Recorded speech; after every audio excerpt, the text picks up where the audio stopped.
देश के राष्ट्रीय गीत वंदे मातरम को लेकर एक बार फिर राष्ट्रीय विमर्श गर्मा गया है। यह गीत जिसे 150 वर्ष पूरे हो रहे हैं, वर्तमान में सड़क से लेकर संसद तक गहन चर्चा का विषय बना हुआ है।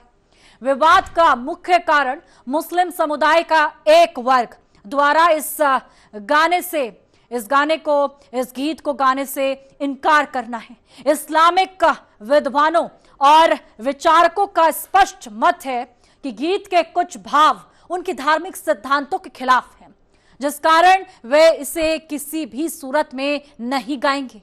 यह स्थिति एक मूलभूत प्रश्न को जन्म देती है। आखिर कौन सी ऐसी विशिष्ट आपत्तियां हैं जो इतने पुराने और सम्मानित राष्ट्रीय गीत के इर्द गिर्द आज भी विवाद की दीवार खड़ी कर रही है। इस वर्ष वंदे मातरम के 150 वर्ष पूरे होने के उपलक्ष्य में देश की सर्वोच्च विधायी संस्था संसद में इस पर विशेष चर्चा आयोजित की जा रही है। इस चर्चा का उद्देश्य राष्ट्रीय गीत के कई आवश्यक और शायद अज्ञात पहलुओं को सामने लाना है। एक सदन में प्रधानमंत्री ने स्वयं चर्चा की शुरुआत करने का जिम्मा लिया। इसमें एक प्रमुख रक्षा मंत्री दूसरे वक्ता के रूप में शामिल हुए। वहीं दूसरे सदन में भी चर्चा की शुरुआत गृह मंत्री द्वारा की गई, जिसमें एक राष्ट्रीय अध्यक्ष अगले वक्ता के रूप में निर्धारित थे। बहस के लिए एक लंबा समय निर्धारित किया गया था, जो इस विषय की राष्ट्रीय महत्ता को दर्शाता है। 150 वर्ष पूरे होने पर नया विमर्श, संसद से सड़क तक गर्म हुई चर्चा, गीत को लेकर धार्मिक आपत्तियां बरकरार, सवाल विवाद आखिर क्यों जारी। संसदीय चर्चा से पहले ही देश के शीर्ष राजनीतिक नेतृत्व के बयानों ने इस विमर्श को और अधिक ज्वलंत बना दिया। देश के प्रधानमंत्री ने एक राजनीतिक दल पर यह आरोप लगाया कि उन्होंने जानबूझकर वंदे मातरम की मूल आत्मा को खंडित किया, जिसे उन्होंने देश के विभाजन का एक अप्रत्यक्ष कारण बताया। उनके इस बयान ने गीत से जुड़ी बहस को राजनीतिक गलियारों, सार्वजनिक मंचों और चर्चा कार्यक्रम में एक बार फिर मुखर कर दिया। इसी बीच एक प्रमुख राज्य के मुख्यमंत्री ने राज्य के सभी शैक्षणिक संस्थानों में वंदे मातरम का गायन अनिवार्य करने का फैसला सुनाया। उन्होंने स्पष्ट कहा कि कोई भी धार्मिक आस्था राष्ट्र की संप्रभुता और राष्ट्रभक्ति से ऊपर नहीं हो सकती। इस सरकारी आदेश ने तुरंत ही विवाद को गहरा कर दिया। विभिन्न मुस्लिम संगठनों के प्रमुखों और सांसदों ने इसका कड़ा विरोध किया। उन्होंने तर्क दिया कि गीत में इस्तेमाल किया गया कुछ शब्द उनकी धार्मिक मान्यताओं के विपरीत है, इसलिए वे इसे नहीं गा सकते। यहीं से ये बड़ा सवाल सामने आया कि आखिर ये गीत धार्मिक दृष्टिकोण से आपत्तिजनक क्यों है। इधर इस्लामी विचारकों और विद्वानों ने अपनी आपत्तियों को धार्मिक सिद्धांतों पर आधारित किया है। वे बताते हैं कि वंदे मातरम प्रख्यात साहित्यकार बंकिम चंद्र चटर्जी के उपन्यास आनंद मठ से लिया गया है। उनका तर्क है कि भले ही गीत के मूल 5 छंद जो कि देवी की स्तुति में लिखे गए थे उन्हें हटा दिया गया हो, लेकिन शेष गीत में भी मां की पूजा या वंदन करने का भाव प्रबल है। इस्लाम धर्म एकशावाद जाकी तौहीद पर आधारित है, जिसके अनुसार पूजा या किसी के सामने सिर झुकाना, सजदा करना केवल और केवल अल्लाह के लिए मान्य है। इसके अनुसार देश को मां का दर्जा देकर उसकी पूजा करना या वंदन करना इस केंद्रीय धार्मिक सिद्धांत से सीधा टकराव पैदा करता है। एक प्रमुख मुफ्ती ने इस मामले का स्पष्टीकरण देते हुए कहा कि राष्ट्र से प्रेम करने में उन्हें कोई दिक्कत नहीं है। समस्या तब आती है जब सम्मान पूजा का रूप ले लेता है। वे वंदे शब्द के अर्थ पर जोर देते हैं, जिसका अर्थ स्तुति करना या वंदन करना है।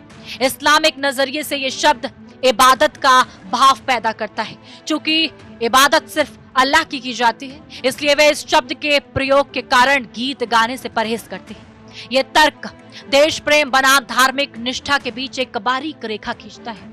मौलाना और अन्य मुस्लिम बुद्धिजीवी अपनी बात के समर्थन में भारत के संविधान का हवाला देते हैं। उनका कहना है कि देश का संविधान प्रत्येक नागरिक को अपने धर्म का पालन करने और अपनी इबादत का तरीका चुनने का पूर्ण स्वतंत्रता देता है। इस धार्मिक स्वतंत्रता के तहत किसी भी नागरिक को उसकी धार्मिक मान्यताओं से विरुद्ध किसी गीत को गाना अनिवार्य करना संवैधानिक अधिकारों का उल्लंघन माना जाता है। इस प्रकार वंदे मातरम को अनिवार्य बनाने का सरकारी फैसला धार्मिक स्वतंत्रता के सिद्धांत के विरुद्ध बताया गया।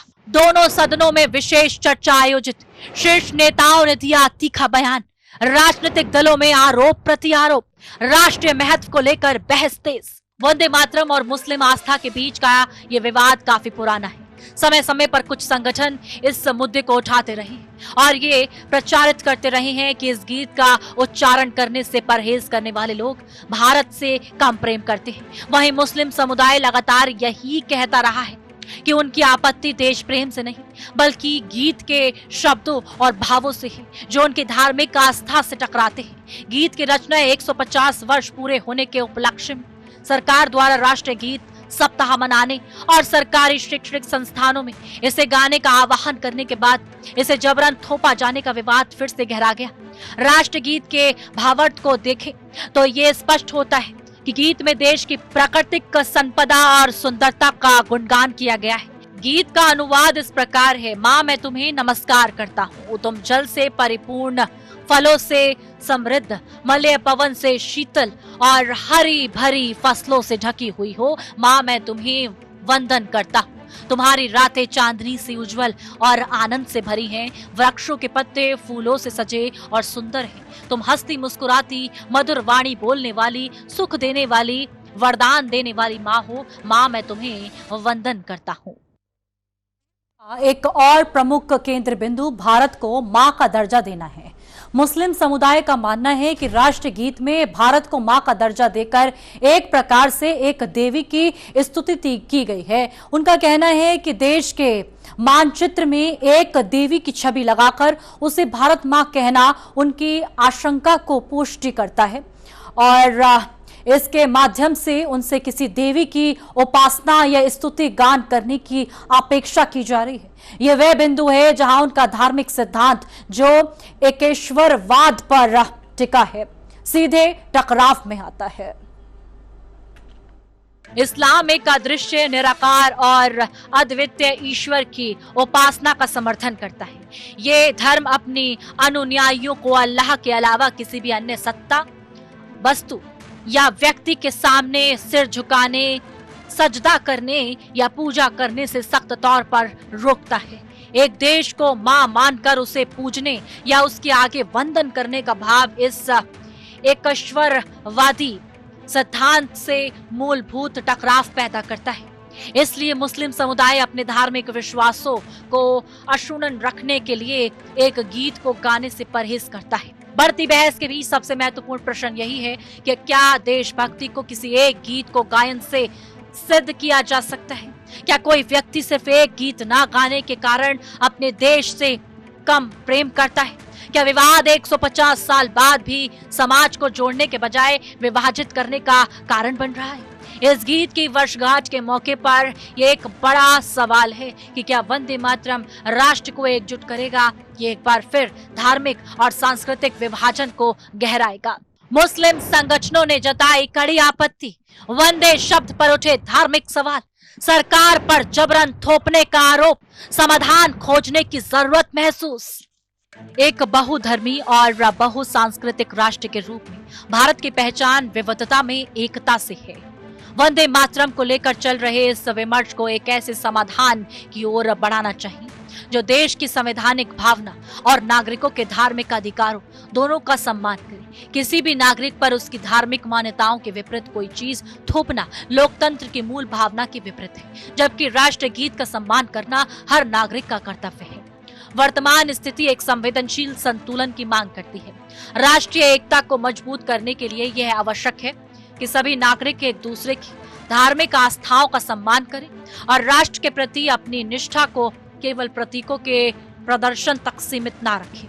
वंदे मातरम का मुद्दा केवल एक गीत का नहीं बल्कि राष्ट्रीयता, धार्मिक स्वतंत्रता और समावेशी देशभक्ति की परिभाषा का है, जिस पर देश को आम सहमति बनाने की आवश्यकता है।